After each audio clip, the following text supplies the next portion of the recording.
Welcome to this edition of the MDM podcast. I'm Tom Gale. My guest today is Kevin Sachs, who together with Alex Abdelnour lead the North American distribution sector practice for the consulting firm McKinsey and Company. Our conversation today focuses on the keynote address that Kevin and Alex will be giving at our Shift 2023 conference, which will be in Denver, Colorado, September 18th to 20th. Last year, Alex and Kevin keynoted Shift. I wanted to have a conversation today about what's changed and get a couple of the highlights. So Kevin, welcome. Great to see you, Tom, and looking forward to the conference in a couple of weeks and seeing folks live. Last year, you identified some key themes, trends, and threats taking place and offered some prescriptive actions as well to distributors. And I wanted to start off in terms of, can you touch on a few of the highlights that you'll be focusing on this year? Sure, very happy to, Tom. So for people who had the chance to attend last year and saw our presentation, what we really talked about was, number one, what were the key forces at work that we saw impacting distribution? What did those mean? And then in particular, for the companies that were showing an ability to really transform and win in that context, what could we learn from them? And what were the recommendations? And look, frankly, I think everything that we said then is still true and relevant for substantially all distributors. And so we continue to use that as a point of departure with many of our conversation with our clients and continue to find it relevant. At the same time, we're always kind of pushing our research into new areas. And one of the questions that we commonly hear from our clients, particularly the publicly traded distributors, but also many of the ones that are or are considering, say, private equity ownership or sponsorship. There's a question around, how am I valued and why am I not valued as highly as distributor X that I might point to? Valuation, people are often talking around EBITDA multiples. And so, if you look at your value, what multiple is that of the EBITDA that you generate? And so what we wanted to do was help provide some facts and perspectives around, what really does drive that? What can we learn from the distributors that have successfully broken out and achieved a higher multiple on a sustained basis? And therefore, what does that mean for others in terms of actions that they can take? There's some differentiators that you've identified in those companies that are driving higher valuations today than others. Can you share a little bit in terms of what those differentiators look like and what you'll be talking about? I think there's probably two ways to think about it that we'll talk about in the presentation. One is, I'll call it the financial lens. If you really boil it down to the nuts and bolts, what underlies that? And there are three things. It's, how do I convince folks that I'm growing my revenue faster? How do I convince folks that I am expanding my profit margins? How do I convince folks that I'm improving the efficiency with which I leverage my capital base, which is primarily working capital for a distributor? And I think it's important to ground ourselves in that financial understanding, because it really does underpin everything.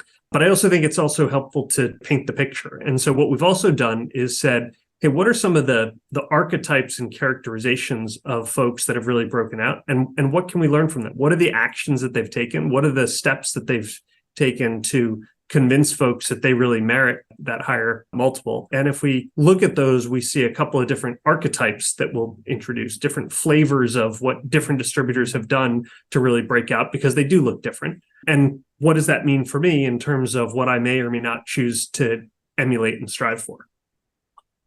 The theme around shift of sales process, data analytics, people and culture, out of those areas is rising above and for where you see some real leaders in the industry. Look, I think when you look at leadership, it would be hard to find any of them that are not doing all of those, right? And the simple reality, you look at the nature of a distributor and you say, well, look, fundamentally, we exist to sell on behalf of the suppliers for whose products we distribute. And so finding ways to continue to innovate and improve on the effectiveness of our selling, whether that's classic person-to-person selling or online or other channels, that is a hallmark of any leading distributor.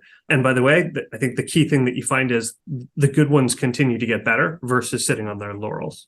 I think secondly, you'd say from a data and analytics perspective, it's awfully hard to get better if you're not really good at leveraging the data that you have and applying analytics to give insights to identify actions to take. And so again, I think if you went and looked at the leading distributors, you'd have a hard time finding ones that are not using that effectively. And then you get to people and culture, and look, when all's said and done, it is always about the people and culture and the notion of how do companies align around a set of priorities? How do they take steps to really execute on that in a efficient, high-performing way? And then how do they continue to renew? How do they identify what are the new things that I can and should be doing, and then drive that through the organization as well? That actually sets up, which might have been your next question, is I have another colleague who's going to talk at the closing end around change management in the context of transformation and performance improvement. So Greg Fern is a senior partner and a leader in what is called McKinsey transformation, which means that all he does is spend time with companies that are engaged in large-scale performance transformations. Sometimes he takes on chief transformation officer roles himself. He's done that in a distribution context, formerly at Brightstar, for example. And many other times he's coaching other transformation leaders. And so what he's really going to share is what are the insights that he and we have developed in terms of what it really takes to unlock that new level of performance and get an organization to transform and to change.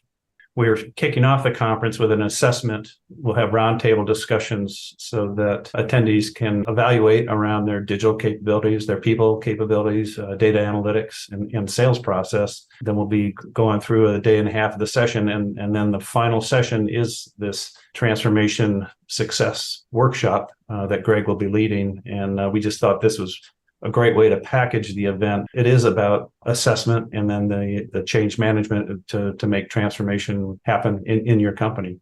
The final thing I just wanted to touch on is to coming back to last year, you identified 3 trends and threats. One was around supplier direct relationships. Mm-hmm. Another was around customer expectations, and particularly a lot of the ways in which Amazon's changed the landscape around that. And then the final piece was around innovative technologies, AI, autonomous vehicles, automated warehouses, and other technologies. 12 months later, any changes around that? If I really think last year we identified six trends, I think you're highlighting 3 of them that I agree we probably spent more time on, and I think a lot of people have questions about, so that they resonate in terms of why you picked those. Look, I think our message on disintermediation from upstream suppliers was to say, hey, this is not a tidal wave. It is, a small shift in the tide. But by the way, in a world where we have overall pressures on, headwinds to growth, it's yet another headwind. And it's something that you need to be conscious of and worry about. But at the same time, in the vast, vast majority of cases, it's not going to be a step change. It simply makes the pool a little bit smaller. The higher customer expectations, absolutely every bit of research that we do shows that continues to be a factor in play. In a world where customers do have more and more choices and are using more and more channels in terms of how to buy, your ability to really effectively deliver an omni-channel experience. And by omni-channel, I really mean the ability to work across different channels and have those linked so that customers feel a relatively seamless experience, regardless of how they're interacting with you on any particular occasion. That in particular makes a really big difference in many distribution subsectors. And we continue to see tremendous focus, attention, and energy there because I think most distributors recognize it. And then in terms of the growth of non-traditional players, technologies, et cetera. I mean, look, technologies continue to advance. The new, if you will, is Gen AI. And I think it is much harder to find a client conversation that doesn't include that as a topic than to find one that does. And I think we're incredibly excited about what that can do for distribution. So certainly that is a hot topic. And when you think about some of the most proven use cases for Gen AI, are things that will help for, as sales co-pilots, or, whether that's outside sales, inside sales, customer support, right? It is incredibly powerful and demonstrated for that. And then I think there's also a lot for many distributors. There's some real help in terms of the ability to synthesize and to do things like content development for websites and other material, which tends to be a labor-intensive, extensive activity, and that's something that many distributors are doing. I would say while there are other use cases for Gen AI, those are the 2 that are, I would say at this point, are most proven and most near-term accessible to the vast, vast majority of distributors.